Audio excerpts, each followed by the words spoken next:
Tom, ഈ സ്വർണ്ണക്കടത്ത് എങ്ങനെ നടക്കുന്നു എന്ന ചോദ്യത്തിൽ അവർ വെളിപ്പെടുത്തുന്ന പല കാര്യങ്ങളുണ്ട്. ഇവിടെയാണ് ഈ സിനിമാ മേഖലയിലുള്ള ചില ബന്ധങ്ങൾ അല്ലെങ്കിൽ രാഷ്ട്രീയ മേഖലയിലുള്ള ചില ബന്ധങ്ങളൊക്കെ ഇങ്ങനെ വെളിപ്പെടുന്നത്.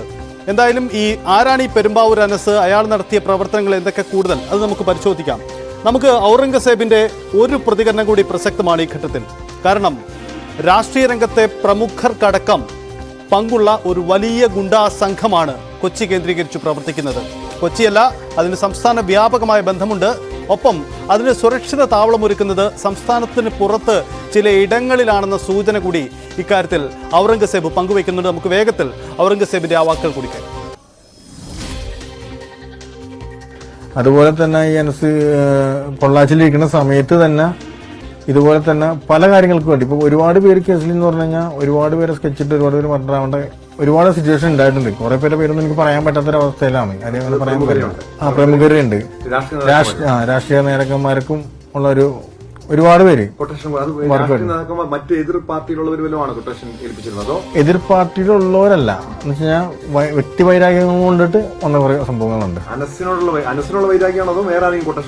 കൊട്ടേഷൻ കൊടുത്ത് വേറെ ആൾക്കാർ കൊട്ടേഷൻ കൊടുത്തു. അതിൽ പ്രമുഖ നേതാക്കന്മാരൊക്കെ ഉണ്ട്. ടോമ, ഈ അധോലോക സംഘങ്ങളും ഗുണ്ടാ സംഘങ്ങളും രാഷ്ട്രീയ നേതൃത്വവുമായുള്ള ബന്ധം അത് മുമ്പ് നമ്മൾ ചർച്ച ചെയ്തിട്ടുള്ളതാണ്. പക്ഷേ അത് പകൽ പോലെ സത്യമാണ് എന്ന ഒരു കാര്യം വ്യക്തമാക്കിയാണ് ഈ ഔറംഗസേബിന്റെ വെളിപ്പെടുത്തലിലുള്ളത്. ഇതെങ്ങനെ സംഭവിക്കുന്നു? ആരൊക്കെയാണ് ഇതിൽ ഇടപെടുന്നത്?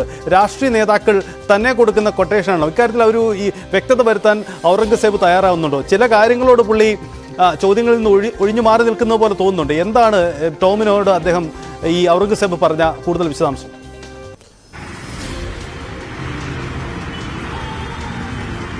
സജിത്ത്, ഔറംഗസേബ് പല കാര്യങ്ങളും തുറന്നു പറയുമ്പോഴും അദ്ദേഹം ഉൾപ്പെട്ട കേസുകളുമായി ബന്ധപ്പെട്ട കാര്യങ്ങളെക്കുറിച്ച് വിശദീകരിക്കുന്നില്ല. ഒരുപക്ഷെ ഇത്തരം കേസുകളുമായി ബന്ധപ്പെട്ട് വിവരങ്ങൾ പുറത്തു വന്നു കഴിഞ്ഞാൽ സ്വയം കേസിൽ കുടുങ്ങും എന്നൊരു ബോധ്യമുള്ളത് കൊണ്ടായിരിക്കണം ഔറംഗസേബ് പല കേസുകളുമായി ബന്ധപ്പെട്ട കാര്യങ്ങൾ മറച്ചുവെക്കുന്നത്. പക്ഷെ എങ്കിൽ പോലും ഒരു പരിധിവരെയും പല സംഭവങ്ങളെക്കുറിച്ചും വ്യക്തമായി തന്നെ വിശദീകരിക്കുന്നുണ്ട്. എങ്ങനെയാണ് ഈ രാഷ്ട്രീയ സിനിമ മേഖലയുമായി ഈ കൊട്ടേഷൻ സംഘങ്ങൾക്കുള്ള ബന്ധത്തെക്കുറിച്ച് വളരെ വ്യക്തമായി തന്നെ വിശദീകരിക്കുന്നു.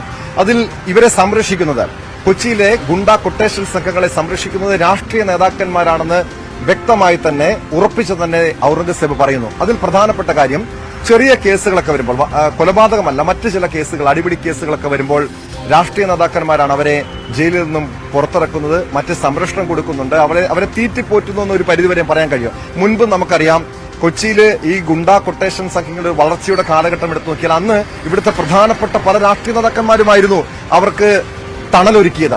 സമാനമായ സാഹചര്യം ഇപ്പോഴും ഉണ്ടെന്ന് പറയുന്നു. ഞാൻ വിശദമായി ചോദിച്ചത് ഏതൊക്കെ രാഷ്ട്രീയ പാർട്ടികളാണ്, CPM-ഉം കോൺഗ്രസും BJP-യും ഒക്കെ നിങ്ങളെ സംരക്ഷിക്കുന്നുണ്ടോ എന്ന് ചോദിച്ചപ്പോൾ CPM-ന് ഞങ്ങളുടെ ആവശ്യമില്ല, കാരണം അവർക്ക് കൃത്യമായി അവരുടെ ഒരു സംവിധാനമുണ്ട്.